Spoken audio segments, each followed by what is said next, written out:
सिद्धार्थ कथा, सुनो सुनो सिद्धार्थ कथा।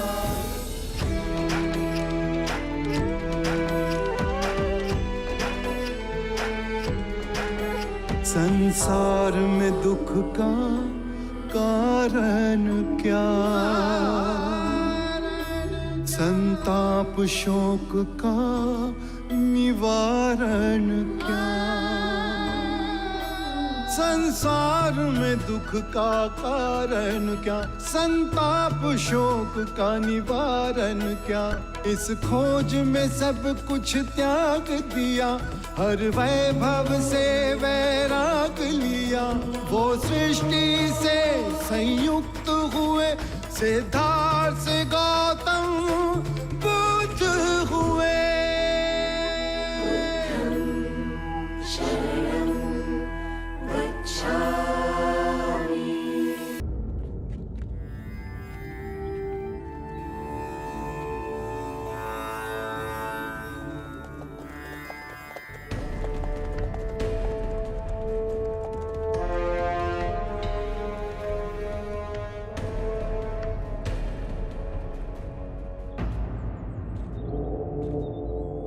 बुद्ध, ये मैं क्या सुन रहा हूं?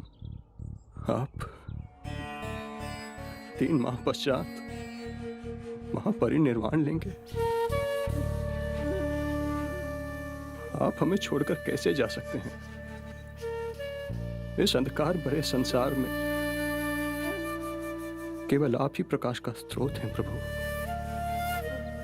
हमें इस अंधकार में फिर छोड़कर ना जाइए। आप इस संसार में ना होंगे, ये सोचकर ही मन भयभीत हो रहा है प्रभु। अजातशत्रु, मृत्यु का भय केवल उसे ही ना होगा जिसने अपना जीवन बुद्धिमानी से जिया हो। यह शरीर तो नश्वर, परंतु मेरी वाणी, मेरे सूत्र बन सदैव तुम्हारे हृदय में प्रकाशमयी रहे। प्रभु, मुझे अपने साथ ले चलें प्रभु।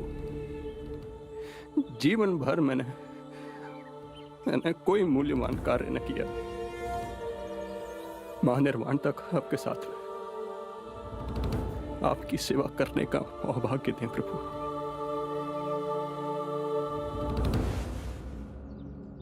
अजातशत्रु, यदि तुम मेरे साथ चल पड़े तो तुम्हारे प्राणों से भी अधिक प्रिय मगध का क्या होगा। तुम राजा हो तो अपने राज धर्म से कैसे विमुख हो सकते हो। तुम पर कितने मनुष्यों का उत्तरदायित्व है और यही तुम्हारा धर्म है। अजातशत्रु, अपने धर्म को ना छोड़ो। मैंने तुमसे कहा था ना, यदि राजा धार्मिक हो राज्य करेगा तो सारी प्रजा धार्मिक हो जाएगी। जब आंखें खुली तभी सवेरा हो जाता है। स्वयं को सुरीला बना। जब सुरीले हो जाओगे तो अपने अंदर धर्म का उदय पाओगे और उस धर्म से ब्राह्मण, मंत्रीगण, गृहपति सब कंपित होंगे, सब तरंगित होंगे। और जब वो धार्मिक हो जाएंगे तो सारी प्रजा धार्मिक हो जाएगी। प्रभु, आपको फिर न देख सकूंगा। इस भय से मेरा दम घुट रहा है प्रभु। जीवन जीने का एक ही रहस्य है, स्वयं को भय से मुक्त कर दो। ना ही आने वाले कल की चिंता और ना ही बीते हुए कल का रोना और ना ही भयवश किसी के साथ चिपको। जीवन का एक सत्य और समझो अजातशत्रु, यदि तुम किसी व्यक्ति, विचार, वस्तु से चिपकोगे तो उसे गवा दोगे। जिस क्षण तुमने सहायता के लिए हाथ फैलाना बंद किया, उसी क्षण से तुम पूर्ण मुक्त हो जाओगे। प्रभु, मुझे आपको छोड़ना होगा, किंतु आप मेरी अंतिम सांस तक मेरे साथ रहेंगे, मेरे अंतर मन में प्रज्वलित ज्योति की तरह आपका प्रकाश सदैव प्रज्वलित रहेगा।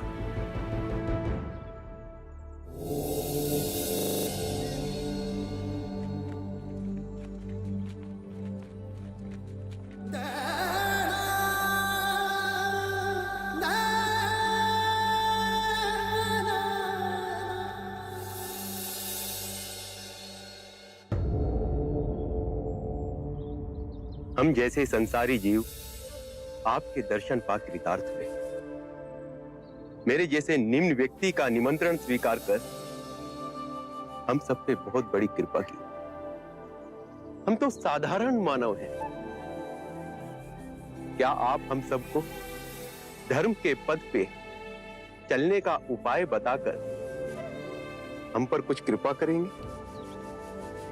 मेरी पत्नी की भी अभिलाषा है कि आप हमें जीवन जीने की निधि समझाएं। चंड, दाम्पत्य जीवन में सामंजस्य होना अति आवश्यक है। यदि पति और पत्नी के बीच में मधुर संबंध होंगे तो परिवार का सौभाग्य बढ़ेगा और परिवार का सौभाग्य फैलकर संपूर्ण मानव समाज को हर्षित करेगा। पति और पत्नी को सांसारिक रूप से ही नहीं अपितु धन कमाने की भावना और शरीर के बंधनों से ऊपर उठना होगा। पत्नी पति के ही शरीर का एक अंग है। पति को सर्वदा अपनी पत्नी का आदर करना होगा, उसे मान देना होगा। पति को भूले से भी किसी के भी सामने अपनी पत्नी का अपमान नहीं करना चाहिए। पतिव्रत का पालन पत्नी करती ही है। पति को भी पति धर्म का पालन करना चाहिए। उसे व्यभिचार से दूर रहना चाहिए। पत्नी की हर इच्छा को अपने हर निर्णय में सम्मिलित करना चाहिए। पत्नी का धर्म है पति से सर्वदा प्रेम करना। पति के परिवार को स्वयं का परिवार बनाना, उसके परिवारजनों के लिए सर्वदा अपने हृदय में प्रेम और सेवा का भाव रखना, अतिथियों का आदर करना। यदि परस्पर विश्वास से जिए तो परम ज्ञान की ओर एक साथ जाओगे। कृपा प्रभु, जीवन आपके दिखाए पथ पर चले, उसके कुछ मूल नियम बताने का सौभाग्य दें। अच्छे मनुष्य की संगत करो। बुरे केवल वो हैं जो ध्यान पूर्वक नहीं जी रहे। वो तुम्हारा भी ध्यान छीन लेंगे। अपने आसपास ऐसा वातावरण बनाओ जिससे आत्मिक वृद्धि हो। जब अंतर्मन शुद्ध होगा तो आपके सभी कृत्य धार्मिक हो जाएंगे। जो भी करो, चाहे अपना व्यवसाय या गृहिणी का कार्य, उसे गहनता से समझकर उत्तम करने की चेष्टा करो। खाना भी पकाओ तो कार्य की तरह नहीं, अभूतपूर्ण अवसर की तरह। अपने और अपने पति के माता पिता, अपने बच्चों और आपके जीवन से जो भी जुड़े हैं, उनकी देखभाल करो। केवल अपने लिए स्वार्थी हो जीवन ना जियो। अपना धन, वैभव, सुख, संपदा सब में बांटो। जुआ और नशे से दूर रहो। अपने अंदर नम्रता, कृतज्ञता और साधारण जीवन के पौधे को सींचो और उपजाओ। जब भी समय मिले भिक्षु से संपर्क कर ध्यान साधना का अभ्यास करो। उससे चिंता और कलेश मिटेंगे और आपके अंदर परम शांति का उदय होगा। स्मरण रहे, हर सवेरे जब आंख खुलती है तो हमारा नया जन्म होता है और इस दिन क्या करना है वो अत्यंत महत्वपूर्ण है। मनुष्य कृतज्ञ भाव से जीना भूल गया है। सांसारी को यह स्मरण रहे कि उसे क्या क्या संपदा मिली। वृक्ष मिले, पुष्प मिले, वायु मिली, जल मिला, आकाश मिला। ये संपदा हमने तो नहीं कमाई। इन सभी के लिए अपने अंतर में धन्यवाद का भाव हो, कृतज्ञ भाव से हर दिवस को जीते हुए सोचो। यदि बहुत कुछ नहीं सीखा तो कुछ तो सीखा। यदि कुछ ना सीखा तो हम अस्वस्थ तो नहीं हुए, और यदि अस्वस्थ हुए तो हमारी मृत्यु तो नहीं हुई। यदि कृतज्ञ भाव से भरकर जिएंगे तो इस सुंदर जीवन के प्रति पुष्प के समान खिल जाओगे।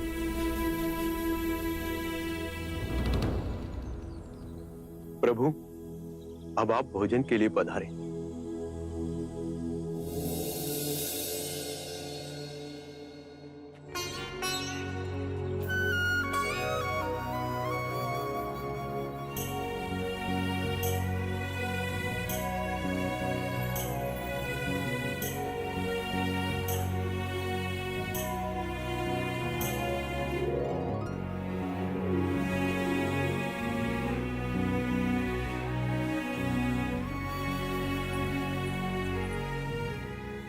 देखिए, आपने बुध को शुक्र माधव तो परोसा ही नहीं। जाइए, जाकर परोसाइए।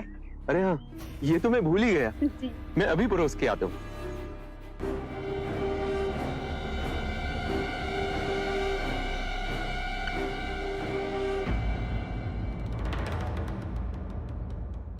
ये शुक्र माधव तो मैं आपको परोसना भूल ही गया।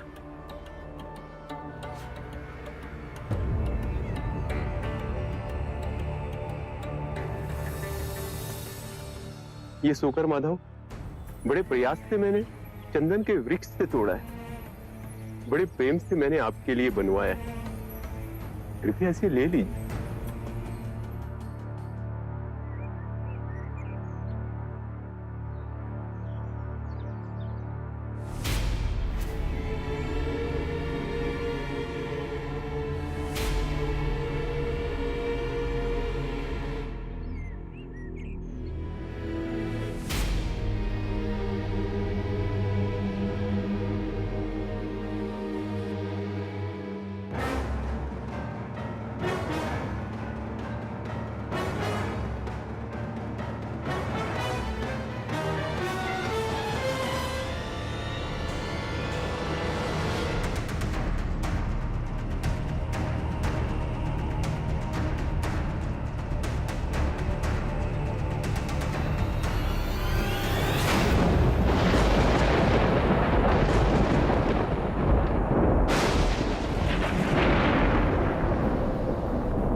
ये बिजली की चमक, ये बादलों का गरजना, ये वर्षा ऋतु का समय भी नहीं। चंद,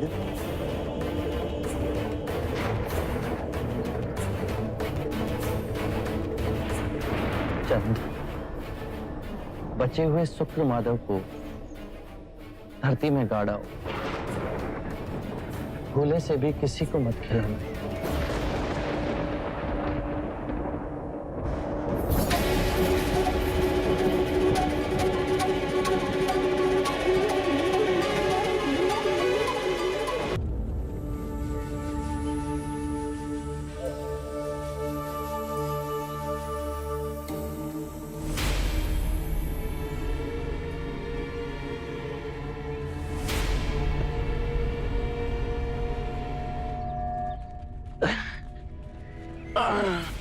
बुध, क्या हुआ बुध? आनंद, हम कुछ देर यहीं रुकेंगे। अनिरुद्ध, तुम बाकी भिक्षुओं को लेकर कुशागार की ओर जाओ। हिरण्य नदी के समीप हम दोनों तुम्हें वहीं मिलेंगे। आनंद, तुम इस वृक्ष के नीचे मेरा आसन लगाओ। जी बुद्ध। मैं कुछ समय यहीं विश्राम करूंगा। जी।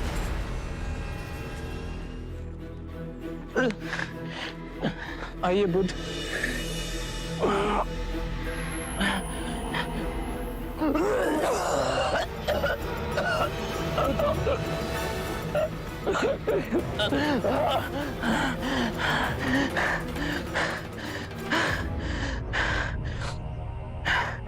आनंद, बहुत प्यास लगी, जल्दी जाकर मेरे लिए चल ले आओ।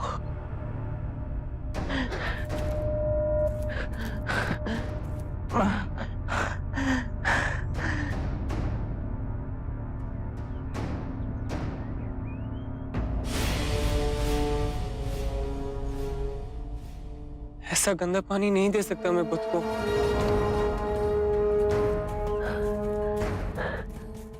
बुद्ध, आनंद, जल लाए, मुझे बहुत प्यास लगी। बुद्ध, वहां का जल बहुत गंदा है, आपके पीने योग्य नहीं है। कलकत्ता तक रुकिए, वहां का जल मीठा और निर्मल है। वहां जाते ही मैं आपके जल पीने का और स्नान करने का प्रबंध कर दूंगा। आनंद, इस भिक्षा पात्र में जल लाओ, जल स्वच्छ है, जल्दी जाओ। जी बुद्ध।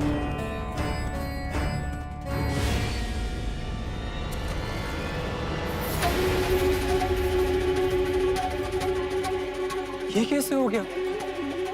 भिक्षा पात्र डालते ही पानी शुद्ध हो गया। बुद्ध,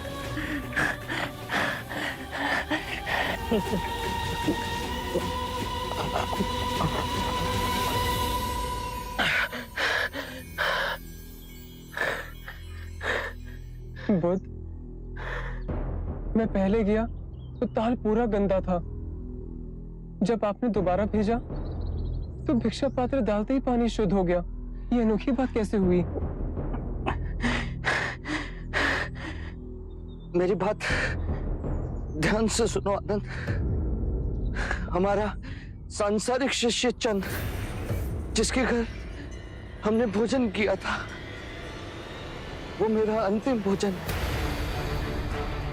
लोग उस पर लांछन लगाएंगे, कहेंगे वो भोजन अयोग्य था।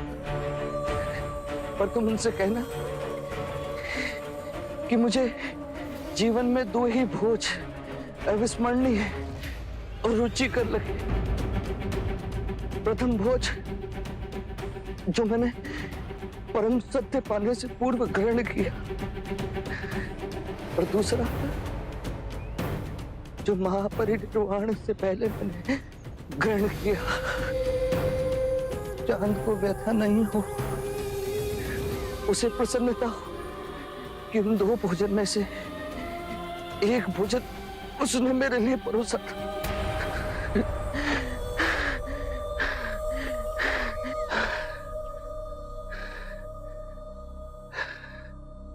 आनंद, हमें हिरण्य नदी के पार जाना है, कुशागार के समीप। वहां साल के वन है। साल के वृक्षों पर बहुत सुंदर पुष्प आते हैं, बिल्कुल ज्वाला के समान। लाल रंग के सुनहरे पुष्प। मल्ला राजद्वार के पास हमें जाना है। जल्दी चलो आनंद। जी बुद्ध। हमें देर हो रही है।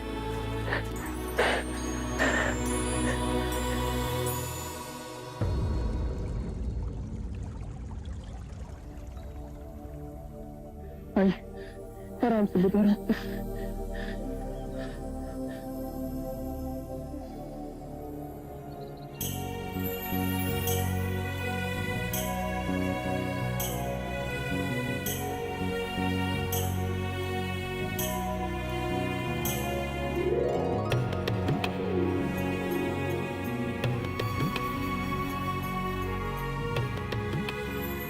आनंद, इन दोनों वृक्षों के नीचे मेरा बिछोना बिछा दो। मैं यही विश्राम करूंगा। जी बुद्ध। अनिरुद्ध।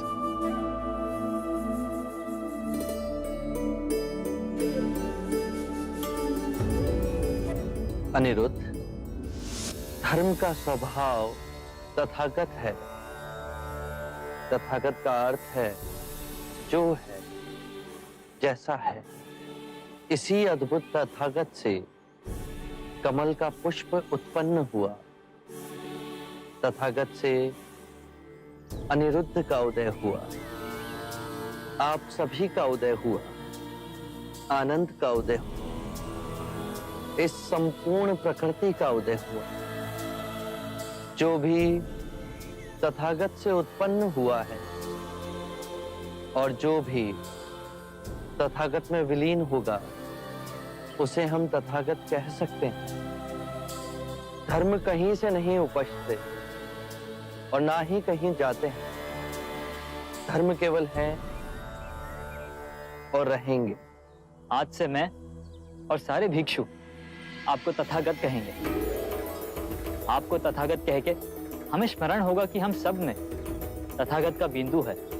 जैसे यदि हमारे सर में पीड़ा हो और उसे हम तथागत से स्वीकार भाव से स्वीकारें, तो वो पीड़ा समाप्त हो जाती है। इसका कारण है कि हमारी आदि शक्ति उस पीड़ा से लड़ने के लिए बह निकली और आदि शक्ति उसका उपचार कर रही है। ये दोनों विभाजित शक्तियां सर की पीड़ा से अधिक सर को दुखा रही हैं। यदि हमने तथागत से इस पीड़ा को स्वीकार भाव से स्वीकार कर लिया, तो दरार भर गई। अब हमारी सारी शक्ति इस पीड़ा को आरोग्य करने में जुट जाएगी। आइए बुद्ध।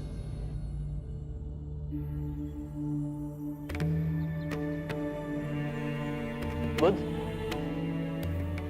अपने जीवन में अदृश्य सत्य को भी अपने में यथार्थ कर हम दीन आत्माओं को दिखाया है आप।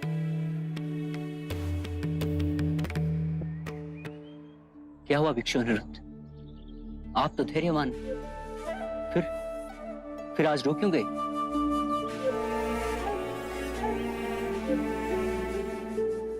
प्रिय भिक्षु, मुझे आज आभास हुआ है कि बुद्ध आज रात्रि ही निर्वाण को प्राप्त होंगे।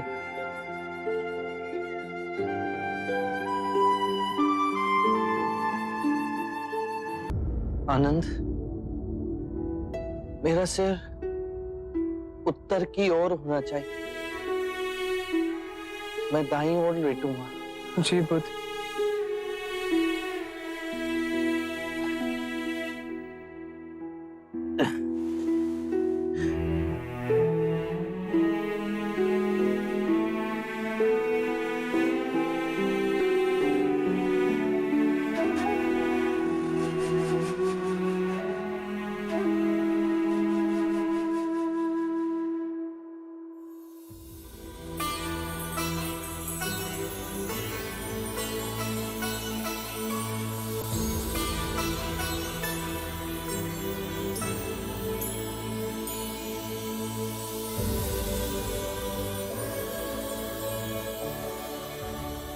देखो आनंद, अभी तक बसंत ऋतु भी नहीं आई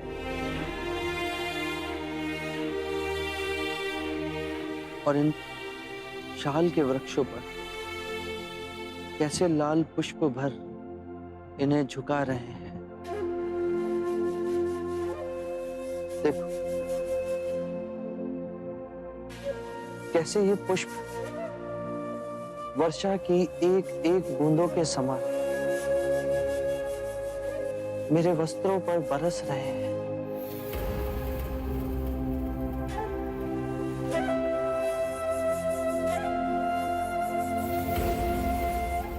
कितना सौंदर्यवान है ये वन। और वहां पश्चिम से अस्त होते सूर्य की किरणें कैसे हर ओर अपना प्रकाश फैला रही है। क्या तुम साल की इन टहनियों में बहती वायु के संगीत को सुन पा रहे हैं। मेरा हृदय तो ये सब देख आनंद से विभोर हो गया है।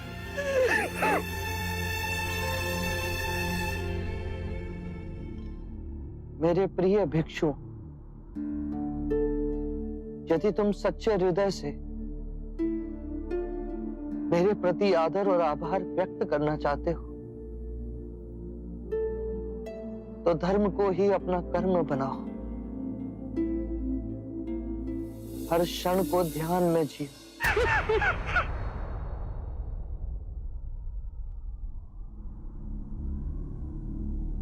अनिरुद्ध, आनंद कहाँ है? उसे बुला के लाओ।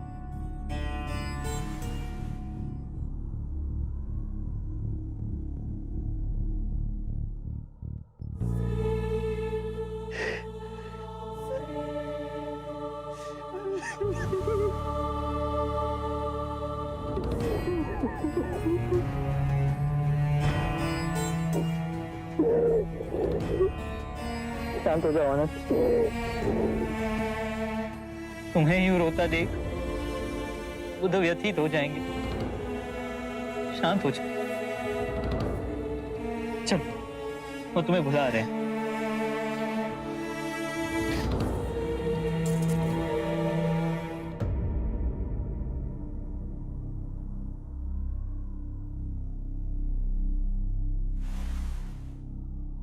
इतने व्यथित ना हो आनंद। मैंने कितनी बार तुम्हें चेताया है कि सभी धर्म अनित्य है। जन्म में मृत्यु के पदचाप है, मिलन में वियोग की सूचना है, लहर के उठने में गिरने की प्रकृति। यदि मृत्यु ना हो तो जन्म कैसे संभव है आनंद?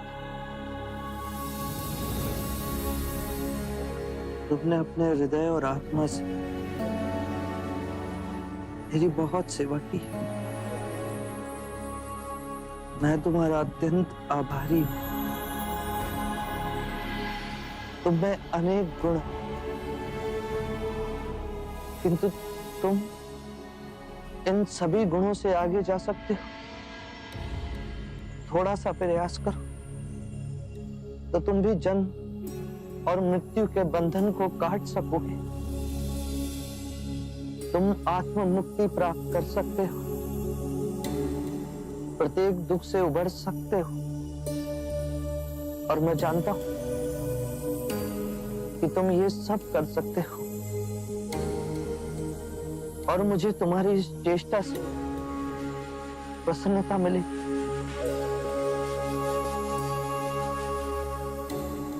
आनंद की 4 विशेषताएं हैं। वो नम्र वाणी बोलता है, उसे जो मिलता है वो उसमें प्रसन्न होता है।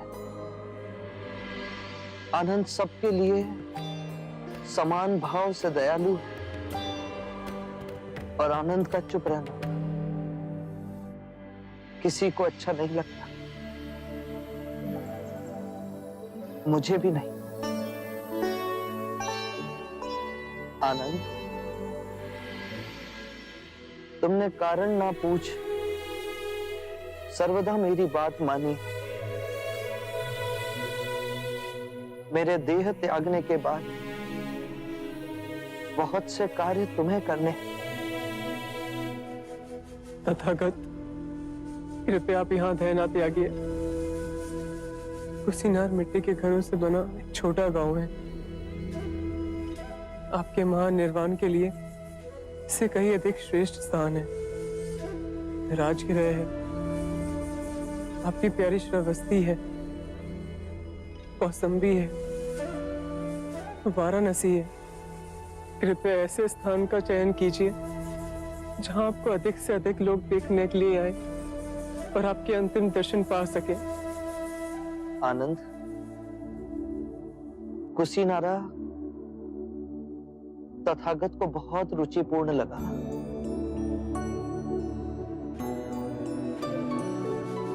छोटा सा मिट्टी के घरों का गांव, साल के वृक्षों से वर्षा की एक एक बूंदों की तरह टपकते हुए ये पुष्प।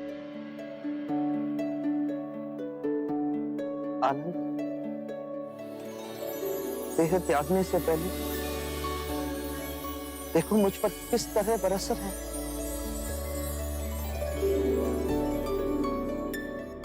आनंद, मेरा एक कार्य करो, कुशीनारा जाओ और वहां मल्ल नरेश को सूचित करो कि बुद्ध उनके वन में रुके हुए हैं, और उनसे कहो कि आज रात्रि के तीसरे प्रहर में बुद्ध महापरिनिर्वाण लें।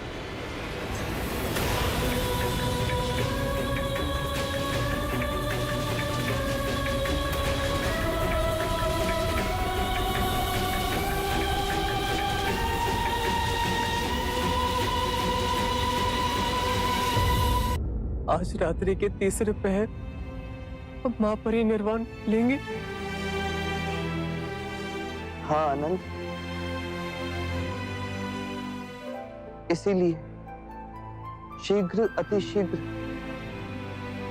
मल्ल नरेश को सूचित करो। यदि मैं आपको छोड़ गया और नहीं आनंद, रात्रि के तीसरे प्रहर से पहले नहीं। मैं भावी समय में देख रहा हूं, मेरे महापरिनिर्वाण के पश्चात कहीं मल्ल नरेश ये ना कहे कि मैंने उनके ही वन में महापरिनिर्वाण लिया और उन्हें सूचित भी नहीं किया गया। जब तक आनंद है आपकी हर इच्छा पूर्ण होगी बुद्ध। मैं अभी जा मलाजा को सूचित कराता हूं।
याद रहे, मेरा मार्ग संसार से विमुख होने का मार्ग नहीं। मुझे उस प्रारब्ध पर विश्वास नहीं जो मनुष्य के अच्छे और बुरे कर्म से अछूता है। मुझे उस प्रारब्ध पर विश्वास है जो मनुष्य तब तक नहीं बना सकता जब तक वो स्वयं कर्म ना करे।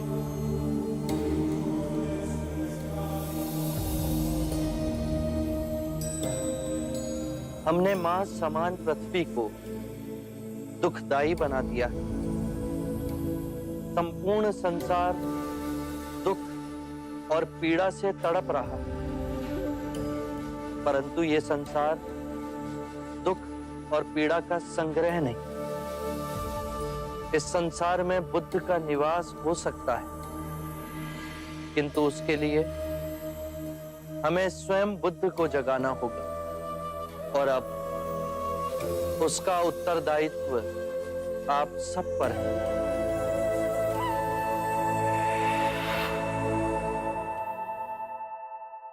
अज्ञान ही दुख, भ्रम, चिंता को जन्म देता है।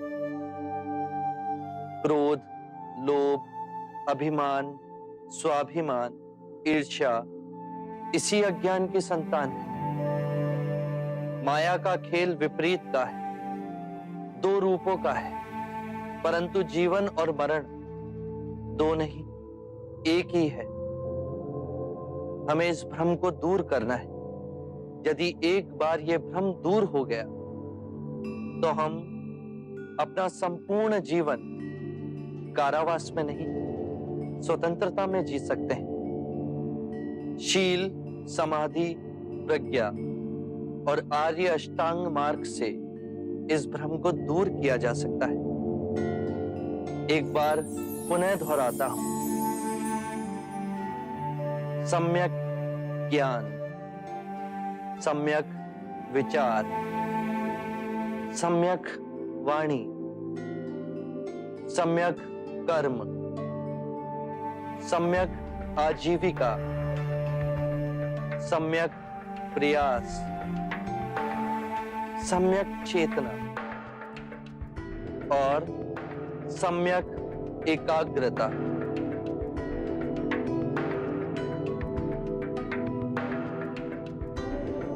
जिसकी निद्रा उड़ गई हो उसके लिए रात्रि बहुत लंबी है। जो थक गया है उसके लिए पड़ाव बहुत दूर है। जिसने अंधे हो अपना जीवन जिया और धर्म का मार्ग नहीं समझा, उसके जीवन में अनंत दुख है।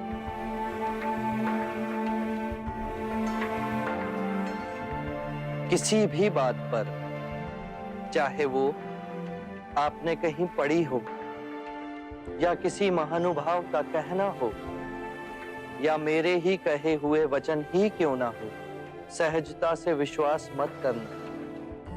जब तक वो तुम्हारी बुद्धि, तुम्हारे विवेक और तुम्हारे सामान्य समझ की कसौटी पर खरा ना उतरे।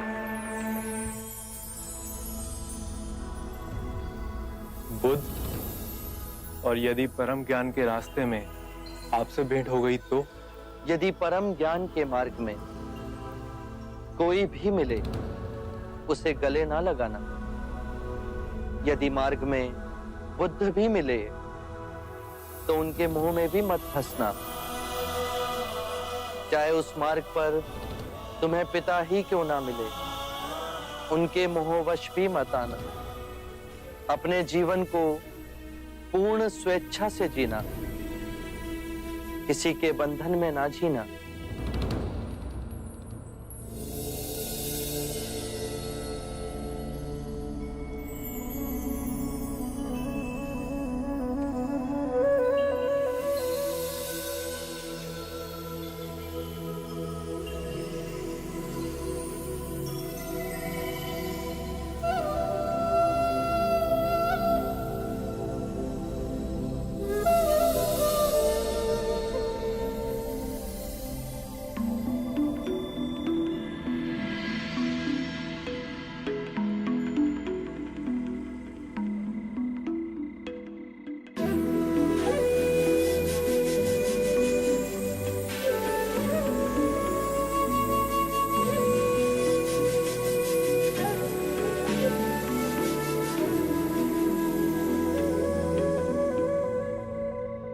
मानव के आध्यात्मिक इतिहास में बुद्धा के समान विशाल, निर्भय और निस्वार्थ गुरु इस सृष्टि पर अब दोबारा नहीं आएंगे। जो करुणामयी हमारे ध्यान में आकर के हमें परम ज्ञान सूत्र समझा गए, जो प्रेमवश हमें अष्टांगिक मार्ग का संदेश सुनाकर चले गए, जो काल का चक्र चीर आने वाली शुद्ध मानवता को भी धर्म के पथ पर चलने की दिशा दिखा गए।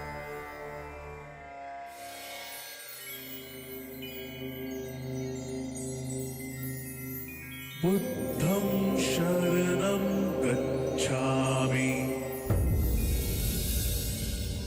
मृत्यु का भय उसे ना होगा जिसने अपना जीवन बुद्धिमानी से जिया हो। ये शरीर तो नश्वर है, पर मेरी वाणी, मेरे सूत्र बन सदैव आप लोगों के पथ को प्रकाशमयी करेंगे।